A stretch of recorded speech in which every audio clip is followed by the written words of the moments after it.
like, how do I actually take care of myself if I don't have any of the things that has always made me feel whole? It made me put it in a perspective that everything that had happened in my life was meant to make me strong enough to go through this moment. Welcome back to Run It Back. I'm Alysia Montaño. Today, I'm joined by Kimmy Fasani, a pioneer in women's snowboarding and someone who has helped push the sport forward for over 2 decades. Kimmy's journey goes far beyond competition. She navigated loss, motherhood, and a stage 3 breast cancer diagnosis, all while continuing to show up as an athlete and as an amazing human being. Kimmy, welcome to Run It Back. Thank you so much for having me. It's such an honor. Of course, Kimmy. We have so much just natural connection. You're somebody who have always gravitated towards, so having an opportunity to connect a little bit closer a couple years ago has been just a highlight, I think, of my journey as an athlete, getting to meet somebody that's so passionate about what they do, but also recognizing what they do is bigger than the mountain. So I want to just kind of go back to the foundation for you. So, you've been snowboarding since you were a young kid. Can you talk about your beginnings into the sport? When I was about 9 years old, I found a passion within the mountains that I never really had known before. I started skiing when I was 2 years old, thanks to my mom, who was an avid ski bum and operating room nurse and Trekkie. And a bunch of my friends, after ski races, which I never excelled at ski racing, so it was like the savior of me, were adventuring into snowboarding. And snowboarding was still so new at that time that I wanted to try it. My mom didn't really understand that it was going to go anything more than a fad. So she got me a snowboard when I was 9 years old for Christmas, and it was such a memorable moment knowing that I was going to have an opportunity to try this new sport that still resorts were only just starting to allow. And I would go snowboarding with a group of friends after my ski races, and it made me feel like I was doing something new, and it had a community that I had never met before, So when I started competing when I was in my early teens, it really opened up this whole window of possibility for me. It sounds like there's a lot of just natural chemistry that you had with the mountain, with the snow, with your board. Can you describe what that feeling was like for you? I think there's a specific moment where my friends called me to go snowboarding, and it was a powder day, and I needed to be ready at 7 a.m. And it was that feeling of excitement that you just can't even harbor, like you can't even contain, because I was going to go to the mountain by myself with just my friends, and we stayed from the moment the mountain opened till the moment the mountain closed, and it was so liberating to feel like I had the control to progress my skills, to be outside all day long, to be surrounded by community and friends that felt like-minded. And it, in some capacity, really altered me as a young adult because it gave me another purpose, that I was chasing something that I truly loved as a passion. When you talk about purpose, what does purpose mean, to you? Purpose to me means, you're applying yourself to something that is bigger than you. You're applying yourself to something that makes you feel whole, that gives back in an energy. I felt like as soon as I stepped on the mountain, I was able to almost step into a new identity of a human. There was confidence, there was progression, there was connection, and there was this overarching feeling that the mountains were becoming another set of parents to me, a mother to me, because it was teaching me so much. Wow, that's absolutely incredible. I'm wondering, outside of snowboarding, when you think about those big feelings that you're having on the mountain, what outside of your life was also going on? As I was a young child, my parents never married, and so I was living primarily with my mom, who was a single mom. My dad struggled with alcoholism and yet was a wild outdoorsman. I would go fishing and hunting with my dad, and then on the other side, I would go hiking and skiing and snowboarding with my mom, or swimming in the lake. So I had a very outdoor influenced childhood. And when I was about 14 years old, my dad passed away, and he died from cancer. And I feel like at that pivotal moment in my young adult life, I just entered high school, snowboarding became something that was constant and Mm. something that I could turn to as an outlet to really process and heal from losing somebody. You know, my dad being the first person that I knew that had died, that had a monumental shift on how I looked at life, and the mountains became the nurturer through that. Mm. I love that you bring so much about it, like this identity around like family and nurture and care and just how your surroundings can be so much of that for you. It doesn't always have to be like a physical being, and how we find care and like love, it sounds like. Well, thanks for sharing that. I know there's quite a bit in your documentary, Butterfly in a Blizzard, which is absolutely incredible. I want everybody that's listening to go and watch it now. That wasn't the first film that you created. What was it about storytelling, bringing your life like out to other people? Because you could have just kept the mountain and those feelings for you, but you made a really awesome career out of taking your talents on the mountain and then bringing that story out for other people to be able to witness and enjoy as well. Well, thank you for recognizing that. I think it was an amazing platform for me, not Mm. only to showcase, what the mountains can bring us, but as an athlete, specifically in the backcountry, I had tried to compete for 10 years and that just never worked out for me. I personally struggled so much with the pressure of being in Mm. competition, which I feel like you and I are complete opposites at. Like you thrive in that environment, and I'm like, oh my gosh, that's so scary. But the backcountry to me became a blank canvas where I could really write my own, draw my own artwork. And I got to be surrounded by big, vast mountains that gave me a lot of space to think and breathe and Mm. process. And the pressure became, yes, I still had a lot of pressure, but it became self-inflicted. How much did I want to progress? How much did I want to push myself out there every day? How many lines did I want to ride that were new to me? And being able to share that through video parts and kind of storytelling became an outlet for other people to find that connection or that thread of connection to Mm. how mountains or just nature in general can provide such a different outlet to how we process all the hard moments in life or all the joyful moments in life. Mm. And to me, the mountains became this teacher. And every day I went out in the mountains, I was able to put new tools into my toolbox. Mhm. And no matter how much I prepared and planned, that toolbox kept getting bigger and heavier, and it made me so much more adaptable as a human. And so I hope that as people started seeing the storytelling, my husband and I both doing that at the same time, they kind of got a window into, yes, the hard work and the devotion and the progression, but it was also like how magical that nature can be as we embrace it for what it is. And going with the no plan sometimes was great and sometimes it didn't work out, but you just have to kind of go with the flow. Such is life. I know, very different. You're on a board doing it, but I feel those same sentiments, like heading out to nature, just me, my feet in the mountains, nature, all of that. I feel exactly what you're talking about. And I like when you said it's like self-inflicted pressure. Like, why do we do this?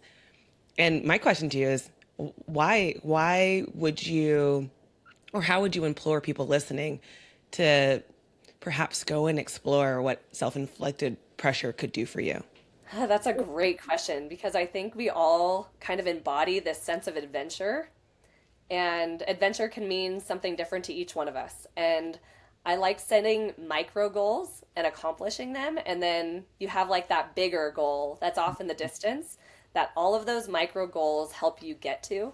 So no matter what it is, if it's the first time you've gone on a trail in your local area, or you've walked around a new block that you've never been around, you've walked at a different pace, you've stepped out into an environment that you're not used to, whether it's a trail that is in the mountains or a trail that a friend recommends and you're going out on your own.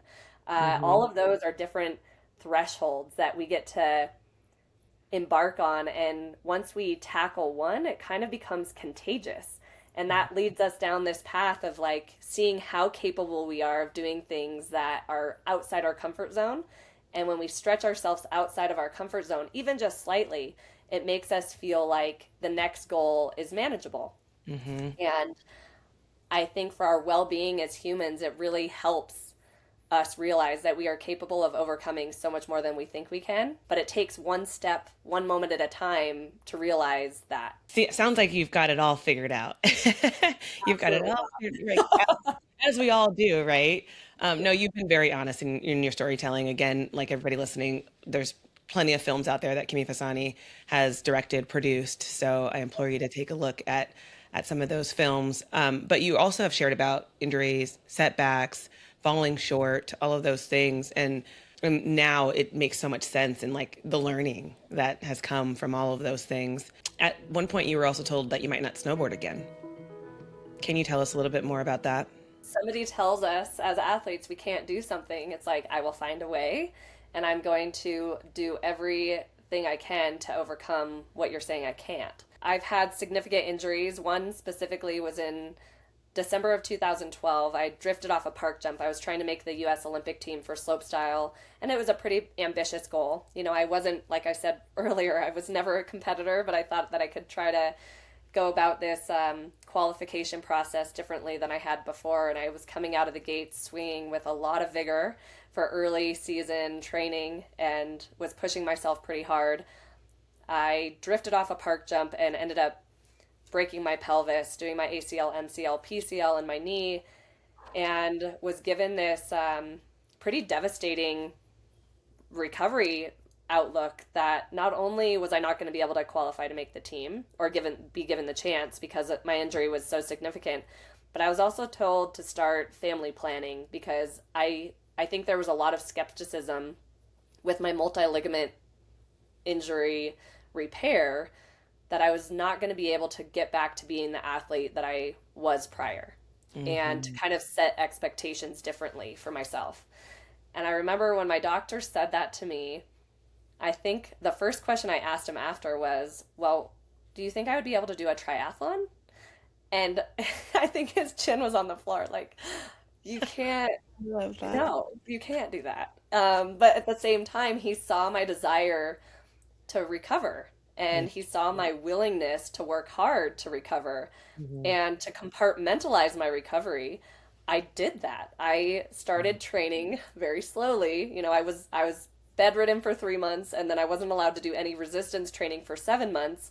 And my goal of being at that triathlon, my injury was in December, and that triathlon was in October of the following season.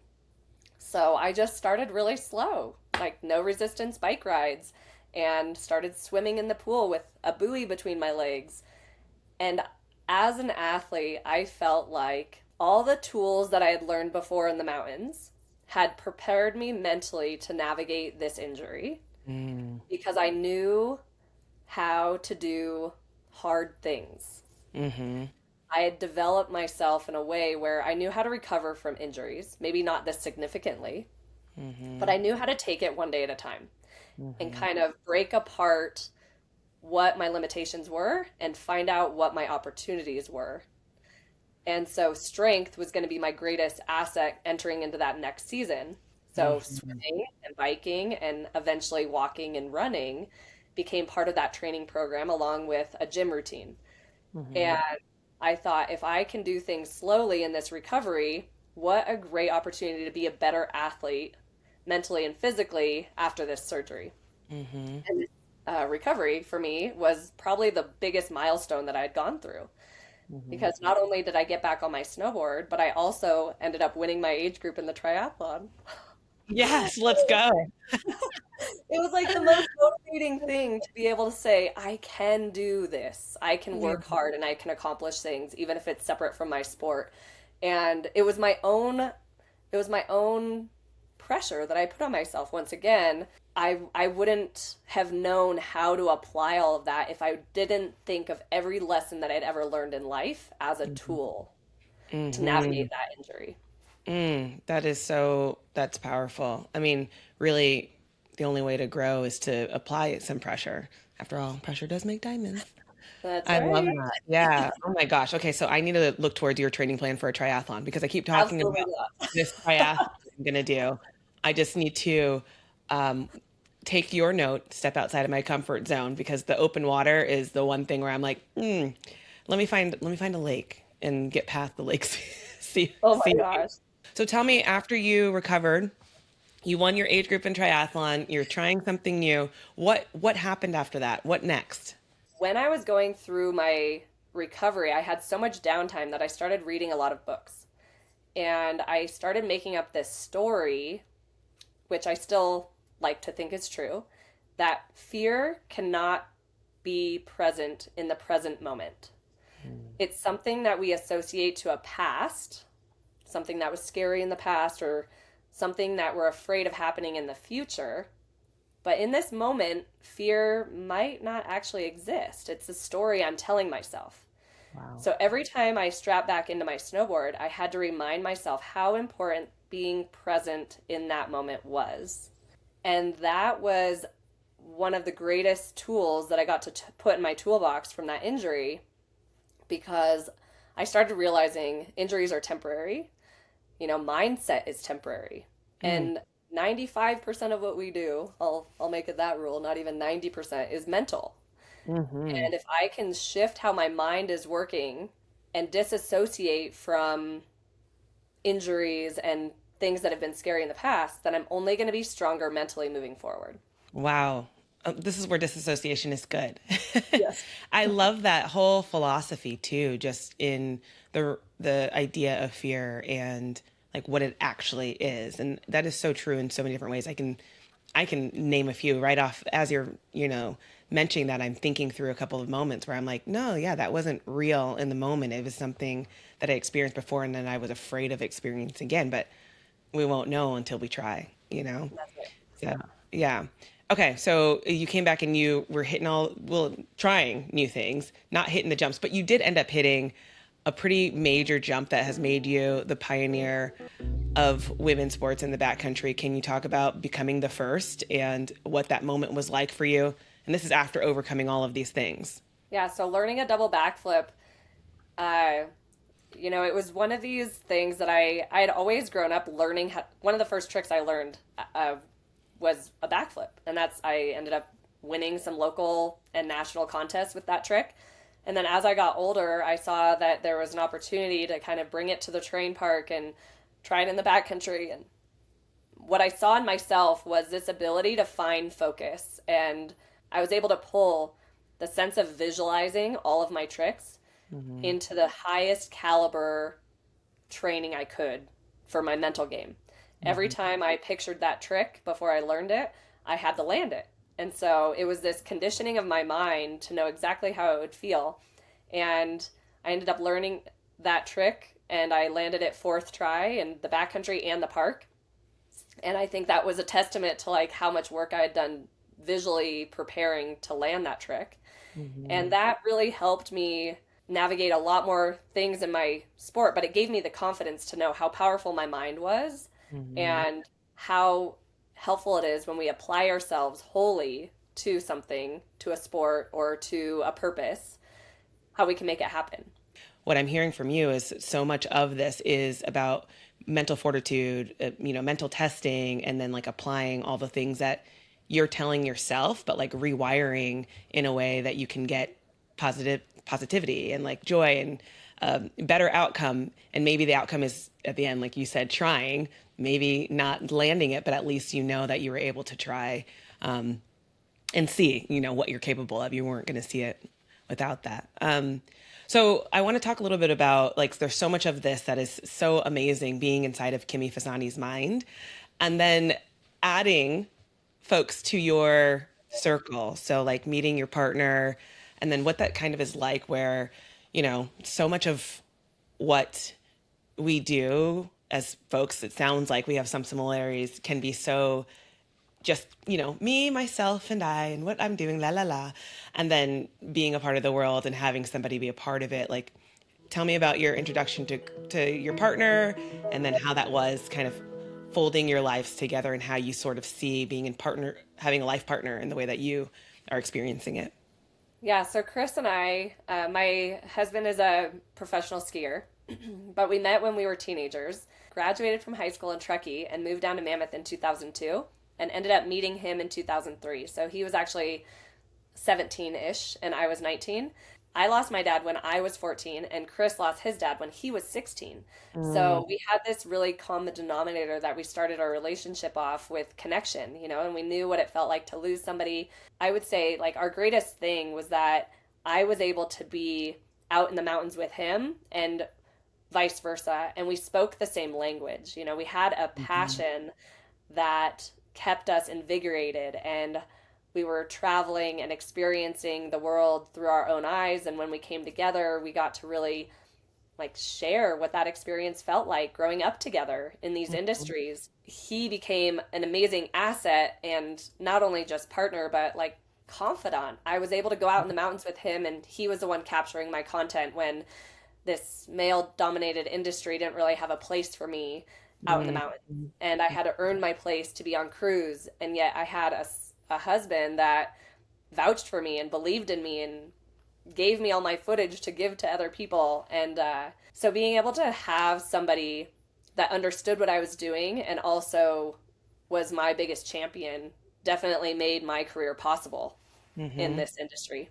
But you have experienced so many things that so many women experience where you're good at what you're doing and you have to fight to be seen and then you have to work 10 times harder, and you're watching your like male counterparts kind of just get to float by and get more recognition, more visibility, more money. But with where we are now, there's still also been and is very real with our identity as women and then the things that come with that, just like consistently, like constantly from the time we hit puberty, managing hormones to the potential of evolving into motherhood, which I know that you have embarked on. Can you talk about that journey with all of the caveats and the nuance that is has faced you in terms of like barriers and pushing down those barriers? I would say that, it's hard when you're young in the sport to know that your voice can be heard Right. without feeling like you're complaining. And I waited a long time before I publicly really found my voice. And yet I realized as soon as I started speaking up, it was being heard and it was making a change. Yeah. And I would say the most specific one was I went from winning Rider of the Year in 2016 to my mom being diagnosed with cancer and getting a pretty quick terminal diagnosis to then becoming pregnant. So it was this I won Rider of the Year. I had now the credibility in the sport to use my voice and have people understand that I had a place and I had earned that position. When my mom died in early 2017, it was extremely isolating and devastating. And it kind of pushed me past this threshold of realizing life is so short. Mm, Sitting here and just being silent, or for me, I waited. My husband and I had been married we'd been together for 8 years, then got married 8 years later, and then waited 8 years to have our kid. So it was like this very drawn out relationship. And I ended up getting pregnant about 6 months after my mom died. And every single one of my contracts, about 8 contracts, was up, mm, expiring. And that never happens that they're all at the same time. right. And I feel like it was this beautiful unfolding for me to really stand up for myself and decide what I wanted. And at that time, I knew that I didn't want to give up my career as a snowboarder to become a mom, but I also had no protections in my contract to navigate any type of maternity. As you are so familiar, I could be dropped and it could be considered an injury. And if I wasn't able to be on my snowboard within 6 months, I could be terminated. And I Hmm. just thought there had to be a different way. Why have women in snowboarding not pursued this and really explored the opportunity of balancing both being a mother and an athlete? And so I Hmm. went to my sponsor, Burton, and just asked, how can we change the verbiage in this contract so that I can still maintain my career? And this is all done behind closed doors, confidential contracts, you can't talk about them. So it was just her and I navigating these changes. And it was the most rewarding moment, I would say, of my career, being able to stand up and say, I have a need. I don't know if anybody else has this need. Let's make a change. Yeah. And that's where it leads to meeting you. Yes, let's go. I love that so much. I mean, I have a need and I mean, to me it was like I'm sure I'm not the only one, but we've been conditioned for so long, especially as women, to be like if I'm okay, like I know I'm good at what I'm doing. I know that I deserve this. I'm here, so now that I'm here, I don't want to rock the boat. I don't want them to not like me, you know? But nah, that's not the truth at all. And it goes back to the story that you're telling yourself, but also there's external factors that you're seeing the pattern. But what happens if we break that pattern? So that sounds like, it brings me to another thing I've been thinking about in terms of like identity and going back to your no plan and all the things that you learn when you step into motherhood. Now your career is protected in terms of like your base financial, like knowing that there's going to be a space for you to continue your career and not worry. But now you've got this child, and can you talk a little bit about that identity, shift, if there was one, what that experience was like for you? And now it's not just Kimmy and Chris going with the no plan. I mean, I guess it kind of could be still, but tell me more about that. We moved forward with signing my contract, and that, gave me this confidence that I had no idea what I was getting myself into. And now I had this sense of needing to prove myself, Yeah. coming off a really big season, two really big seasons, and moving into this space of unknown. How is it going to feel to be a mom? How am I going to navigate being so far away in the mountains? I would say that was the one thing that I completely underestimated. I'd watched other women navigate motherhood from a sports element, but not from a distance element, and realizing how far away the mountains were from my child, and how, my life really depended on being focused and completely calculated in these moments, as it is for any athlete. We have to be in tune with our mind to be able to perform well. Right. I had our first son in March of 2018, and gave myself that whole summer to kind of move through that system of trying to learn who I was now as a mom and as an athlete. And my sponsors were incredibly helpful in letting me have time and space in that. And I would say the most pivotal moment that taught us what we needed was we went on a trip to Norway, and it was a very remote, isolated trip, but we were on a sailboat, and I was at the top of a mountain. I could hike up a mountain and be back at the boat in 10 minutes. And that closeness allowed me to be completely in tune with my body. And so I realized in that moment what I needed. I needed baby to be close to me so that I could be focused. And when I came out of that trip is when you had released your op-ed.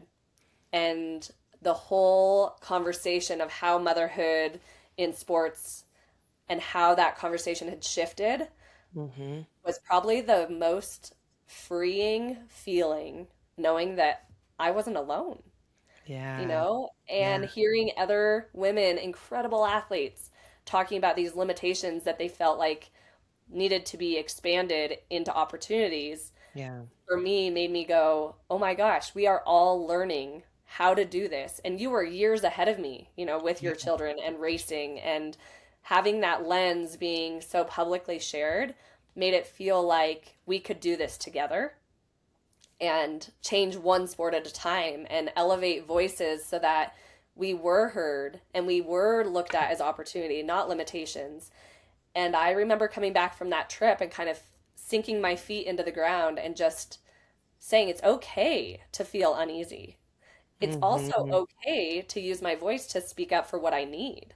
Yeah. And as we elevated our voices, other women started elevating their voices, and other partners started elevating their voices. And then other brands started changing their tune, Yeah. and brands started incorporating maternity coverage for athletes and realizing, why haven't we? Yep, I love that so much. And it's so true. It's just like takes one person, one voice, then it's like the realization of, yeah, actually I need that too. And then can you look into this and just change that entire ecosystem to be one in which it's standard to support women and the potential evolution of them becoming a mother. But what it is just supporting women at the end of the day.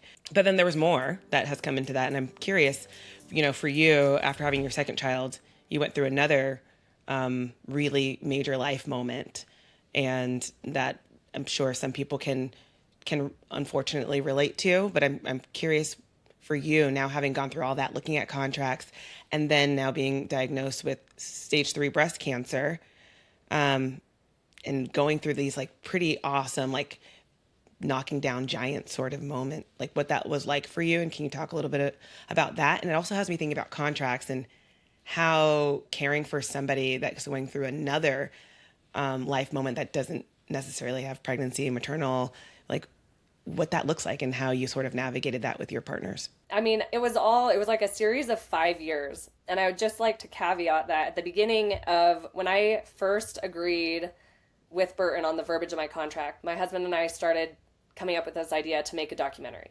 And it was going to be a 1 year film covering 1 year span of him and I traveling the world as new parents under these new conditions that I was now protected maternity wise. Mm-hmm. And that quickly changed over the course of year after year. We realized that there was more story there. And we kept filming for 5 years straight. And actually, I became pregnant with my second baby during COVID.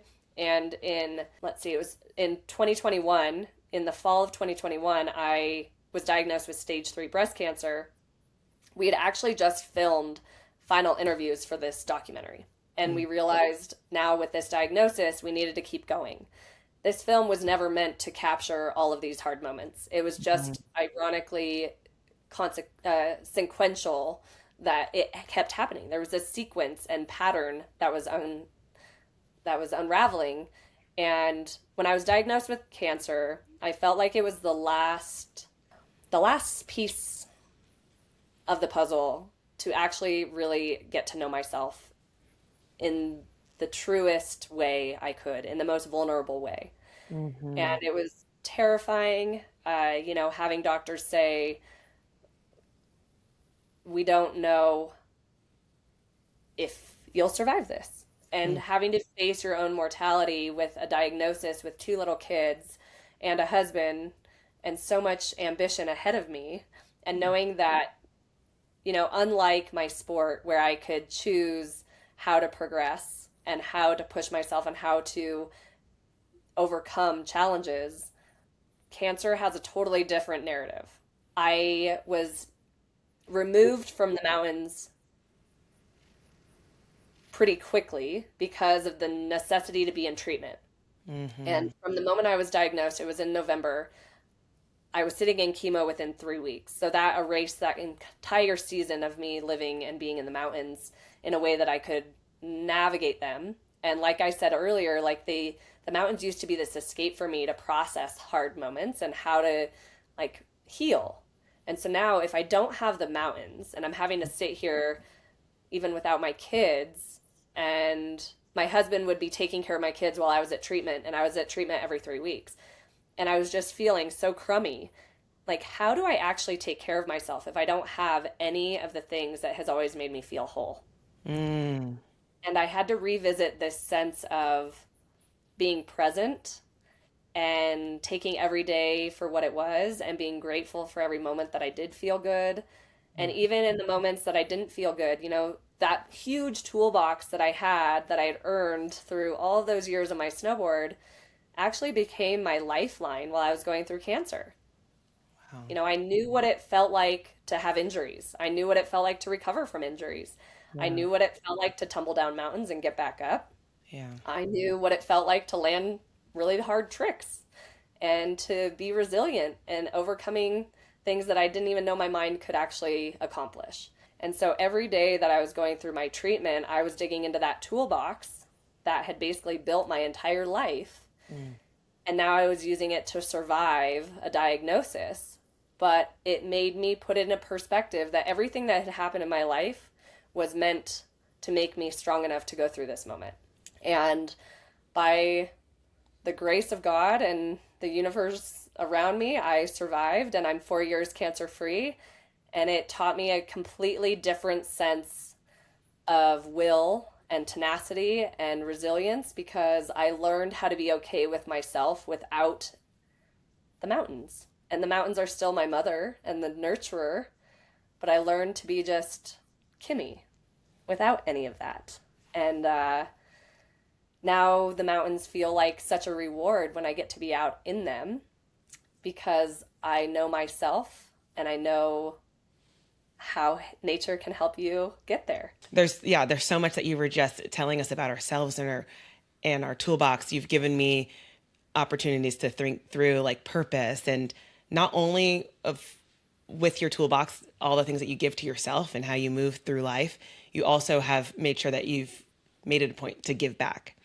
Can you talk a little bit about just like your foundation with all the things that you've gone through and why it's important for you to give back? As soon as I got diagnosed with cancer, we had so many incredible resources coming forward, people offering to help in whatever capacity they could. Even this flight system called Angel Flights West that ended up flying me to and from treatment by pilots that donate their time. Like, it was just absolutely incredible how many people came forward to help us. And yet my husband and I knew that that wasn't the case for everybody. So we wanted to create this foundation, the Benchetler Fasani Foundation, to help people going through hardship and loss to reconnect to nature.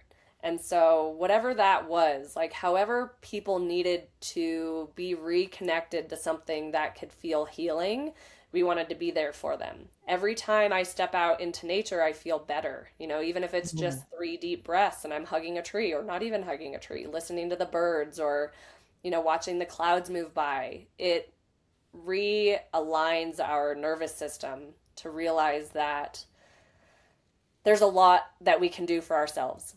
And there's a lot of chaos around us, but this foundation is really designed to help people find themselves after a hardship and loss. And so it's been slow and it's been awesome. I've learned a lot, and we're kind of revamping it right now. And it's been so rewarding to be able to have a way to help others that are navigating these moments that feel extremely isolating. Oh my gosh, thank you so much for creating the Benchetler Fasani Foundation. I mean, it's going to change so many lives, and for not only, running it back, but for moving things forward. If someone is going through like a hard time right now, what is something that you'd want them to hear? One day at a time, one moment at a time, and find your community.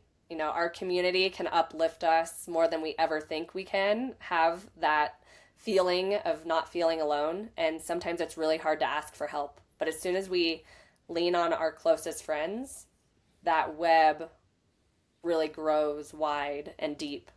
And I think the hardest part is just saying, I need help. Before we go, we want to hit you with a little bit of rapid fire for our listeners to enjoy on Kimmy Fasani. Kimmy, where's the place you feel most like yourself? I would say the mountains for sure, but just standing out in nature, just standing there and embracing all the beauty that surrounds us every day. I'm with you. A moment that changed your life forever. Becoming a mom, the greatest gift. With you. Something you're still learning. I'm learning how to balance expectations, and I'm learning how to delegate. I'm too aligned. We can work on this together. A word that defines your journey. Resilience, knowing that the last challenge builds us for the next challenge, and never giving up. Wow. Kimmy, that's like mic drop. I mean, just absolutely all the gems. I can't wait to just, connect back with you after so many years, but this feels like such a gift to be able to connect with you today. And thank you for sharing all of your life with us, and just helping sort of for listeners. I hope that they can really think through how everything that we're going through in life is about building your toolbox and, helping exercise those muscles of resilience. So we can take example from you. Thank you so much, Kimmy, for coming on Run It Back and for running it back with me. Everyone that's listening, check out the Benchetler Fasani Foundation. You can follow Kimmy on Instagram at Kimmy Fasani and Chris Benchetler at Chris Benchetler. And then website we can Yeah, go to. Benchetler Fasani Foundation, bffoundation.org, and then kimmyfasani.org or .com, and yeah, everything's out there. All the things.